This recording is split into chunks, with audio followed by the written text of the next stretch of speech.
Hello friends, ഇന്ന് ഞാൻ വന്നിരിക്കുന്നത് ഒരു അതിഗംഭീരമായ നമ്മുടെ മലയാളത്തിന് അഭിമാനകരമായ ഒരു അപ്ഡേറ്റുമായിട്ടാണ്. നമ്മുടെ സ്വന്തം മമ്മൂട്ടിയും നമ്മുടെ അർജുൻ അശോകും സിദ്ധാർത്ഥ കൂടി അഭിനയിച്ച് നമ്മളെല്ലാം വിസ്മയിപ്പിച്ച ഒരു സിനിമയാണ് ബ്രഹ്മയുഗം. ആ ബ്രഹ്മയുഗം ഉണ്ടല്ലോ, ഇപ്പോൾ എവിടെ അറിയോ, നമ്മുടെ ഓസ്കാർ അക്കാദമിയിലെ മ്യൂസിയത്തിൽ ഇപ്പോൾ പ്രദർശിപ്പിക്കാൻ തുടങ്ങുകയാണ്. കാരണം അവർ അതിൻ്റെ ഒരു വീഡിയോ ഇന്നലെ മിനിഞ്ഞതായിട്ട് അവരൊരു വീഡിയോ ഇറക്കിയിട്ടുണ്ടായിരുന്നു. അതിൽ നമ്മുടെ സ്വന്തം മമ്മൂക്കിയുടെ പെർഫോമൻസും സിദ്ധാർത്ഥിൻ്റെയും മറ്റേ നമ്മുടെ അർജുൻ അശോകിൻ്റെയൊക്കെ പെർഫോമൻസ് ആ വീഡിയോ കാണിക്കുന്നുണ്ട്. എൻ്റെ പോൻ്റെ കുറേ ഇൻ്റർനാഷണൽ ഫിലിംസിൻ്റെ കൂടെ നമ്മുടെ ഈ കൊച്ചു കേരളത്തിൻ്റെ ആ കൊച്ചു മൂവി ഉണ്ടല്ലോ അവർ കാണിക്കുന്നുണ്ട്. അത് കണ്ടപ്പോൾ നമുക്കുണ്ടല്ലോ, നമ്മളൊരു ആസൊരു മലയാളി അല്ലെങ്കിൽ ആസൊരു ഇന്ത്യൻ എന്ന് പറയുന്ന രീതിയിൽ നമുക്ക് കുറേ അഭിമാനിക്കാം അല്ലേ. ഈ കൊച്ചു ഇൻഡസ്ട്രിയിൽ നിന്ന് വന്നിട്ടൊരു സാധനം ഇത്രയും നല്ലൊരു വാല്യൂബിൾ ഒരു ഔട്ട്പുട്ട് ഉണ്ടല്ലോ, അത് ലോകം മൊത്തം കാണാൻ പോവുക.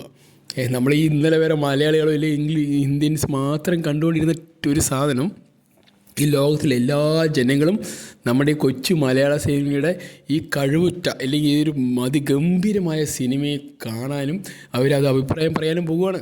ഓൾറെഡി നമ്മുടെ ഈ ബ്രഹ്മയുഗം UK ഒരു യൂണിവേഴ്സിറ്റിയിൽ ഒരു പഠന വിഷയമായിട്ട് പഠിപ്പിച്ചുകൊണ്ടിരിക്കുന്നുണ്ട്, അതിൻ്റെ സൗണ്ട് ട്രാക്കിങ് കുറിച്ചിട്ട്.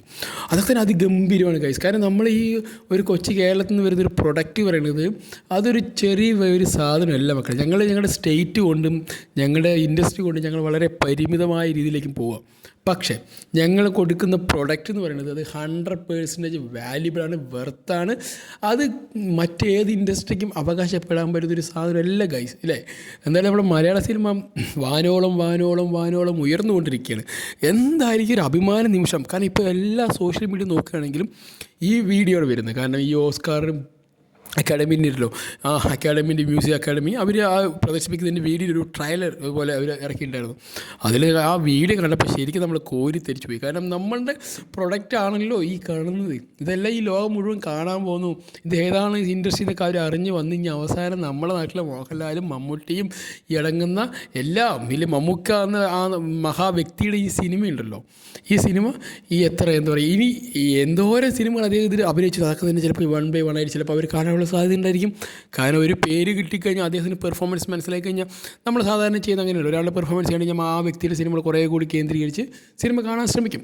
അതേപോലെ തന്നെ ആയിരിക്കാം ചിലപ്പോൾ ഇനി വരും ദിവസങ്ങളിൽ മമ്മൂട്ടിക്ക് എന്ന് പറയുന്ന ആ മഹാപ്രതിഭയ്ക്ക് കിട്ടാൻ പോകുന്ന ഒരു ലോകോത്തരത്തിലൊരു അറ്റൻഷനാണ്.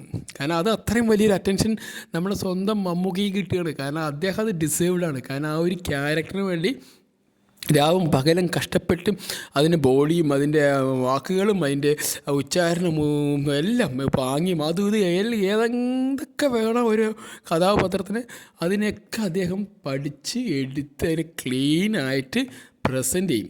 അതാണ് നമ്മുടെ സ്വന്തം മമ്മൂട്ടി. നിങ്ങൾ പുലിയാകാൻ പോകുന്ന ഇൻ്റർനാഷണൽ ലെവലിൽ കൂടി. അതാണ് ഞാൻ പറയാൻ പോകുന്നത്. കാരണം ഇത് നമ്മൾ ഇന്നലെ വരെ മമ്മൂട്ടി മോഹൻലാൽ ഇവിടെ അടി ഉണ്ടായിക്കൊണ്ടിരിക്കുന്നത് അതൊന്നുമല്ല മക്കളെ.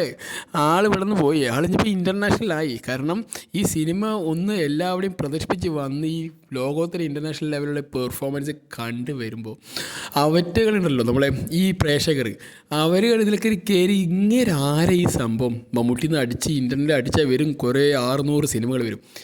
അതിൽ ഓരോ സിനിമ ഇവർ കണ്ടു തുടങ്ങിക്കഴിഞ്ഞാൽ ഈ മഹാപ്രതിഭയുടെ വെറൈറ്റി അല്ലെങ്കിൽ ആ കഥാപാത്രത്തിനോട് കാണിക്കുന്ന ഒരു ആത്മാർത്ഥതയുണ്ടല്ലോ അതൊക്കെ അവർ മനസ്സിലാക്കും. നാളെ ചിലപ്പോൾ ഇൻ്റർനാഷണൽ സിനിമയിലേക്ക് ഇദ്ദേഹത്തിന് ഇൻവൈറ്റ് വരെ കിട്ടാൻ ചാൻസ് ഉണ്ട്. അത്ര വലിയൊരു കാര്യമാണ് ഈ നടന്നുകൊണ്ടിരിക്കുന്നത്. കാരണം ലോകത്തിൽ ഒരാൾക്കും ഇന്ത്യയിൽ വേറെ ഒരൊറ്റ ആക്ടർക്കും കിട്ടാത്തൊരു വലിയൊരു പ്രിവിലേജാണ് മമ്മൂട്ടി എന്ന മഹാപ്രതിഭയ്ക്ക് കിട്ടാൻ പോകുന്നത് എന്ന്. കാരണം ഇതിലൊന്നും അദ്ദേഹം അഹങ്കരിക്കാനൊന്നും പോയില്ല. അദ്ദേഹം പറയുന്നത് ഞാനൊരു ആക്ടർ മാത്രമാണ്, ഞാൻ ആക്ടറായിട്ട് തന്നെ ഇരിക്കുന്നു, ഞാൻ മെഗാസ്റ്റാർ അല്ല, ഞാനൊരു ആക്ടർ മാത്രം എന്നാണ് കളങ്കാവൽ എന്ന സിനിമയുടെ ഒരു ചോദ്യത്തിന് കൊടുത്തൊരു ഉത്തരവാണ്. നിങ്ങൾ എന്നോട് വർത്തമാനം പറയുന്നത് വില്ലനാണോ ഹീറോണോ ചോദിക്കുമ്പോൾ നിങ്ങൾ വർത്തമാനം പറയുന്നത് ഒരു ആക്ടറിനോട് മാത്രമാണ്. അതാണ് മഹാപ്രതിഭയുടെ ഒരു വെറൈറ്റി. അല്ലാതെ നമ്മൾ അത് ഇത് പറഞ്ഞ് ഒട്ടിച്ചെന്ന് പറഞ്ഞിങ്ങനെ തള്ളി മറിക്കലൊന്നും അല്ല. ഇവിടെ മമ്മൂട്ടി എന്ന ആക്ടർ എന്താണെന്നും ഏതാണെന്നും ലോകോത്തര സിനിമയിലെ എല്ലാ പ്രേക്ഷകരും എല്ലാ വലിയ ഡയറക്ടേഴ്സും അവരെല്ലാം കാണും. കാരണം ഇന്ത്യൻ സിനിമ ഓൾറെഡി ഒരു റേഞ്ചിലേക്ക് പോയിട്ടുണ്ട് ബാഹുബലി വന്നതോടുകൂടി. അതിന് ജെയിംസ് ക്യാമറോൻ്റെ ഒരു അപ്രിസിയേഷനൊക്കെ വന്നൊക്കെ വളരെ ആയിരുന്നു. അപ്പോൾ ഇങ്ങനെ ഒരാളുണ്ടെങ്കിൽ ഈ സിനിമ ഒരു ക്ലാസ് സിനിമയും കൂടി വരുമ്പോൾ അത് ഏതാ ഇൻഡസ്ട്രി എന്ന് അവർ അന്വേഷിക്കുകയും ഈ ഇൻഡസ്ട്രീൻ്റെ സ്റ്റഫ് എന്താണെന്ന് അവർ ഒരു അന്വേഷണം നടത്തുകയും ചെയ്യുമ്പം ഈ ഇന്ത്യ എന്ന മഹാരാജ്യത്തിലെ ഒരു കൊച്ചു ഇൻഡസ്ട്രിയാണ് മലയാള സിനിമ. ആ കൊച്ചു ഇൻഡസ്ട്രിയിൽ നിന്ന് വരുന്ന പ്രൊഡക്റ്റ് പറയുന്നത് അതിഗംഭീരമായൊരു വാല്യുബിൾ പ്രൊഡക്റ്റാണ്. സിനിമ എന്ന വാക്ക് റിയാലിറ്റി എന്താണെന്ന് അറിയണമെങ്കിൽ മലയാള സിനിമ കാണണം എന്നൊരു PR വർക്കോ അല്ലെങ്കിൽ അങ്ങനെ എന്തെങ്കിലും അവർക്കൊരു കമൻറ്റ് എവിടെയെങ്കിലും കിട്ടിയാൽ പിന്നെ അവറ്റുകളുണ്ടല്ലോ ഈ മലയാള സിനിമ തന്നെ അരിച്ച് വരിക്ക് അവർ കാണാൻ തുടങ്ങും. അതിൽ പിന്നെ മമ്മൂട്ടി എന്ന വ്യക്തിനെ പിന്നെ അറിയാലോ, കിടുവാണ്. മമ്മൂട്ടിയാണ് മക്കളെ പൊളിച്ചടുക്കുന്നില്ല, പൊളിച്ചടുക്കി എന്ന് പറയാൻ പറ്റുന്നതിലേക്ക് പോകും. കാരണം ഈ സിനിമേൻ്റെ എന്തായാലും ഇതൊരു അതിഗംഭീരമായ അപ്ഡേറ്റ് തന്നെയാണ്. കാരണം നമുക്ക് എല്ലാവർക്കും മലയാളി എന്ന രീതിയിലേക്ക് നമുക്ക് എല്ലാവർക്കും അഭിമാനിച്ച് എന്താ പറയുക, ചാത്തൻ്റെ ഈ വികൃതികളും കുസൃതികളും ഈ ഏറ്റവും പിടിച്ചു പറയുന്നതിലൊക്കെ നമുക്ക് കാണാം. അവരും കൂടി കാണട്ടെ ചാത്തൻ്റെ ഒരു വെറൈറ്റി ഓഫ് പെർഫോമൻസ്. അത് കാണുമ്പോൾ അവരുടെ കൈയടിക്കാതിരിക്കാൻ പറ്റില്ല. അത്ര മനോഹരമായുള്ളൊരു പെർഫോമൻസാണ് ശ്രീ മമ്മൂട്ടി കാഴ്ചിച്ചത്. കാരണം ഞാനൊക്കെ ഫസ്റ്റ് ഷോയ്ക്ക് കാണാൻ പോയ ആളാണ്. ശരിക്കും ആ ഒരു ഇൻട്രോ സീൻ ഉണ്ടല്ലോ മമ്മൂട്ടിയുടെ കാണിക്കുന്ന ആ ഒരു ഇൻട്രോ സീൻ എന്നെ കൊടുത്ത കാശ് എനിക്ക് മുതലായെന്ന് ഞാൻ പറയുന്ന ആളാണ്.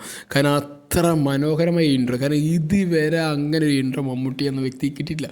പിന്നെ അതിനുശേഷം കണ്ടൊരു ഇൻട്രോ എനിക്ക് കിട്ടിയെന്ന് പറയുന്നത് ഈ ഇടത്തിറങ്ങിയൊരു കളങ്കാവലാണ്. ആ കളങ്കാവിൽ ഒരു സീൻ ഫസ്റ്റ് കണ്ടപ്പോൾ തന്നെ എനിക്കത് വസൂലായി പൈസ. അത്ര മനോഹരമായിട്ടുള്ള ആ പടം എടുത്തിങ്. അത് രാഹുൽ സദാശിവൻ പറയുന്ന ആളുടെ ഒരു ആ ഡയറക്ഷൻ സ്കില്ലും പിന്നെ നമ്മുടെ ക്രിസ്റ്റോസ് ഡേവിയറിൻ്റെ മ്യൂസിക്കും മാൻ സൂപ്പർ പറഞ്ഞാൽ അതിഗംഭീരമായിരുന്നു. കാരണം ഇതിൽ എവിടെയെങ്കിലും ഒരു ഫോൾട്ട് ഉണ്ടോ എന്ന് വെച്ച് കഴിഞ്ഞാൽ എനിക്ക് പറയാൻ പറ്റില്ല ഫോൾട്ട് ഉണ്ടെന്ന്. അത്ര മനോഹരമായാണ് ഈ സിനിമ എടുക്കുക. കാരണം ഇതിൽ യക്ഷിയായി വരുന്ന ആ പെൺകുട്ടി ഉണ്ടല്ലോ, ഇതുവരെ നമ്മൾ ജീവിതത്തിൽ കാണാത്തൊരു യക്ഷി, ഇത്രയും അതിസുന്ദരമായ യക്ഷി. ഇപ്പോൾ യക്ഷികൾക്കൊക്കെ ഇപ്പോൾ കേരളത്തിൽ നല്ല ഭംഗി വെച്ച് തോന്നുന്നു. കാരണം ഈ ഇടയ്ക്ക് സർവ്വമായയിൽ ഇറങ്ങിയിട്ടുള്ള സർവ്വമായ പറഞ്ഞ നിവിൻ പോളിയുടെ സിനിമയിലും യക്ഷി നല്ല സുന്ദരിയാണ്, യക്ഷി നല്ല ഫ്രണ്ട്ലിയാണ്. പണ്ടത്തെ വല്ല പേടിപ്പിച്ച് ഉറപ്പിച്ച് പരിപാടി ഇതില്ല. പക്ഷേ ബ്രഹ്മയുഗത്തിലെ യക്ഷിയുടെ ഒരു നോട്ടം ആ സിനിമയിൽ നമ്മളെ ഒന്ന് പേടിപ്പിക്കുന്നതിനുണ്ട്. ആ ഒരു നോട്ടം, ആ ഒരു വ്യൂവും അങ്ങനെ ഒരു ഒന്നൊന്നര പടം എന്ന് പറഞ്ഞാൽ പോരാ മക്കളെ. ഇത് കിടക്കാഴ്ചകൾ എന്തായാലും നമ്മൾ ഈ ലോക സിനിമ കണ്ടുകൊണ്ട് ഇവറ്റകൾ നമ്മളെ കൂടി നമ്മുടെ മലയാള സിനിമ ഇനി ഓരോന്നായി കണ്ടു തുടങ്ങുന്നുള്ള വിശ്വാസം എനിക്കുണ്ട്. നിങ്ങൾക്ക് അതുപോലെ തന്നെ ആയിരിക്കും. എന്തായാലും മലയാള സിനിമ വാനോളം ഉയർന്നു വരട്ടെ. ഇനിയും കുറേ അധികം സാധനങ്ങൾ നമ്മൾ പുറത്തെടുത്തില്ല അല്ലേ. എക്കോയുടെയൊക്കെ ഒരു തുടക്കൂട്ടുള്ളൂ നമ്മുടെ ആശാമാർ. ഇതുപോലെയുള്ള വെറൈറ്റികൾ ഇനിയും വരും. മലയാള സിനിമ വരും ദിവസങ്ങളിൽ എന്താണ് ഉയർന്ന് അങ്ങനെ കൊടുമുടികൾ ഇങ്ങനെ കീഴടക്കുന്ന പറയില്ലേ, ആ ലെവലിലേക്ക് മലയാള സിനിമ ഓൾറെഡി പോയിട്ടുണ്ട്. ഇനി അതിന് ബെഞ്ച് മാർക്ക് തന്നെ ഹോളിവുഡും കൂടി ടച്ച് ചെയ്താൽ മതിയായിരുന്നു. ബോളിവുഡൊക്കെ ഓൾറെഡി നിങ്ങൾ ടച്ച് ചെയ്ത് ബോളിവുഡിനെ ഒന്നുമില്ല ഉണ്ടാക്കിയിട്ട് ഇനി ഹോളിവുഡും കൂടി ടച്ച് ചെയ്താൽ ഞങ്ങളുടെ ഈ ഒരു സംരംഭം അല്ലെങ്കിൽ ഞങ്ങളുടെ ഈ ഒരു മലയാളം തനിമ അല്ലെങ്കിൽ മല്ലു എന്ന് പറയുന്ന ഈ പരിപാടി ഉണ്ടല്ലോ, ഞങ്ങൾ പുലികളാണ് മക്കളെന്ന് ഈ ലോകത്തിൽ ഒന്നുകൂടി ഞങ്ങൾ ഊട്ടി ഉറപ്പിക്കും. അത് ഓൾറെഡി അക്കാഡമിക്കിലും നമ്മളെ മറ്റു കാര്യങ്ങളൊക്കെ അറിയിച്ചിട്ടുണ്ട്. എന്തായാലും ഓക്കെ ഗായ്സ്, നമുക്ക് മുന്നൊരു വീഡിയോ വരുന്നതായിരിക്കും. കാണാം. Bye, see U.